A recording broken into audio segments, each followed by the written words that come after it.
तमाम आवाम की तरफ मिस इल्तिजा जी तिम वन पन कथ तिम थान तुम ब्रोह कन ठीक है। अस्सलाम वालेकुम। मैंने यहाँ जिससे भी बात की, मैंने जितनी भी मीटिंग्स की हैं, ज्यादा नहीं की, 1 महीने से कर रही हूँ।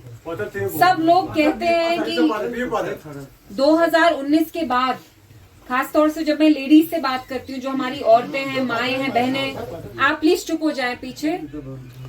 सब कहते हैं कि बेरोजगारी है, महंगाई है, मीटर लगाए हैं आप, इलेक्ट्रिसिटी बिल कितना 300 कितना महंगा हो गया है, सब कुछ महंगा हो गया है, राशन कम किया है, हमारी अपनी जमीनों से हमारे लोगों को निकाल रहे हैं, है कि नहीं? ये सब इसलिए हो रहा है क्योंकि इनने 370 जैसे गैर कानूनी तरीके से हटाया। 2019 के बाद यहाँ कोई सरकार भी नहीं है, यहाँ गवर्नर्स रूल चल रहा है, उसकी वजह से आप सब पे बहुत सख्ती हो रही है। पिछले 5 सालों से आपने जिन एमपीज को भेजा, अनंतनाग से भी, आप मुझे खुद सच में बताइए उनने आपके लिए क्या किया है? मुड़ के भी उनने यहाँ पे देखा कि नहीं? और पहलगाम के जो लोग हैं, जो हमारी ऑपोजिशन जमात के हैं, उनको पता है कि मुफ्ती साहब के लिए पहलगाम का रूहानी रिश्ता था उनके साथ, लोगों के साथ, जगह के साथ। वो यहाँ के लोग इस जगह को बहुत प्यार करते थे। मुफ्ती साहब को जब भी 2 दिन भी छुट्टी मिलती थी, वो कहाँ जाते थे? दिल्ली नहीं जाते थे। जो यहाँ गुपकार में बैठे हैं हमारे सियासतदान, उनको 1 दिन मिलता है, वो दिल्ली भागते हैं, लंदन जाते हैं। मुफ्ती साहब कहाँ आते थे? क्योंकि उनका यहाँ रूहानी रिश्ता था।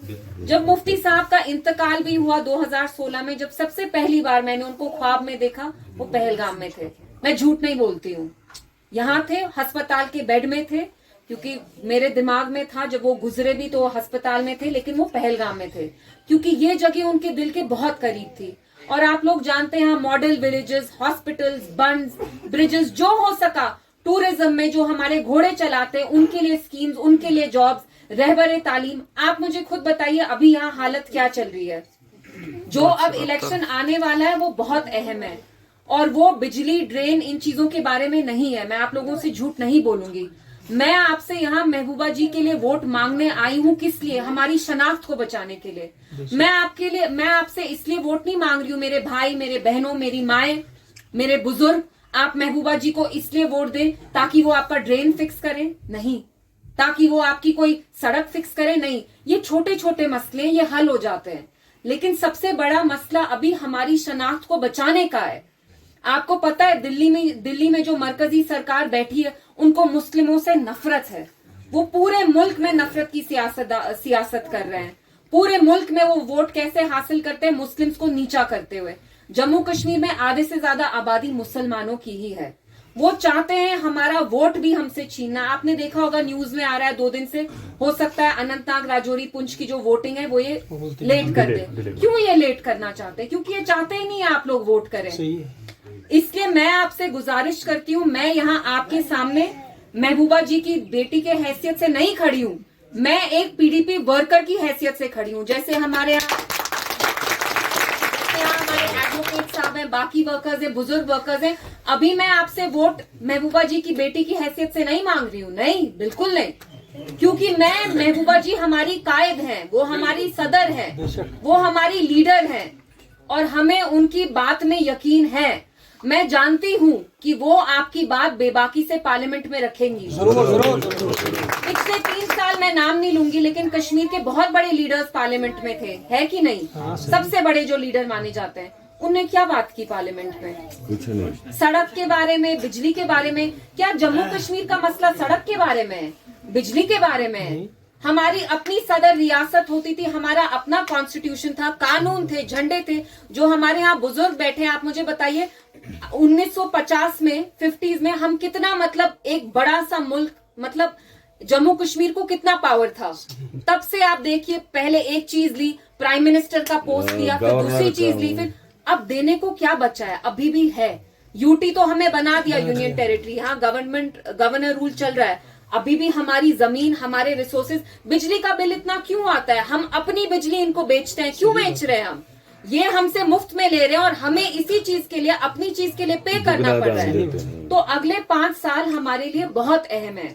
अगर आप लोग ये इलेक्शन खुदा ना खास्ता बॉयकॉट करेंगे, तो आप दूसरी जमात को हेल्प कर रहे हैं, क्योंकि अगर उनके 10 बंदे भी जाके वोट करते हैं और यहाँ पे 100 लोग हैं, आप में 100 में से 2 गए, तो कौन जीतेगा? वो जीतेंगे या हम जीतेंगे? और ये उनकी दूसरी चाल होती है कि आपको बोला जाए बॉयकॉट हमेशा बाकी पार्टीज को हेल्प करता है, पीडीपी को कभी भी बॉयकॉट मदद नहीं करता है, क्योंकि लोग जब भी निकलते हैं, जब उनको वोट डालना होता है, वो हमेशा पीडीपी को चुनते हैं। और मेरी जो यहाँ हमारे मर्द लोग बैठे हैं, मेरी आपसे ये गुजारिश होगी कि जो औरतें हैं, आप उनको भी थोड़ा सामने लाएं। जब भी मैं मीटिंग करती हूँ, इन बेचारों को कोई बात भी नहीं करने देता है। जब भी मैं किसी लेडी से कोशिश करती हूँ बात करने की, प्लीज बुरा नहीं मानिए, आदमी हमेशा इनकी बात काटते हैं। क्यों? घर ये चलाती है, रात दिन एक करके। ये इतना गैस सिलेंडर कितने का है? 2000 का है। आप इनसे पूछिए ये घर कैसे चला रही है। तो ये मेरी आपसे गुजारिश है, जो मैं यहाँ अभी 5-6 दिन हूँ पहलगाम में, मैं चाहती हूँ हमारी लेडीज भी इन्वॉल्व हो। मैं नहीं कह रही हूँ इनको इलेक्शन लड़ना है, लेकिन कोई इनके दिल का हाल भी पूछे।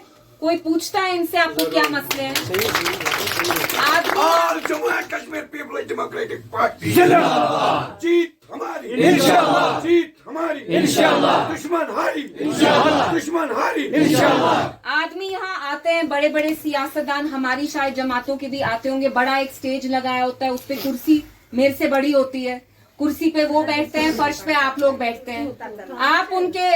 वो आपकी खिदमत करें या आप उनकी खिदमत करें? ये कौन सा स्टाइल है? ये स्टाइल मुझे पसंद नहीं है। कभी ने जब मुझे अभी कहा आप इस बड़े गद्दे पे बैठो, मैंने कहा नहीं, मैं आप में ही एक हूँ। मैं आपसे ऊपर नहीं हूँ। मैं महबूबा जी की बेटी जरूर हूँ, लेकिन महबूबा जी को भी महबूबा मुफ्ती आप लोगों ने बनाया। इसलिए मैं चाहती हूँ हमारी जो मीटिंग्स हो, उसमें हम दोनों एक दूसरे से बात करें। One way traffic, one way road नहीं होना चाहिए कि मैं यहाँ आके आधा घंटा लेक्चर दूं।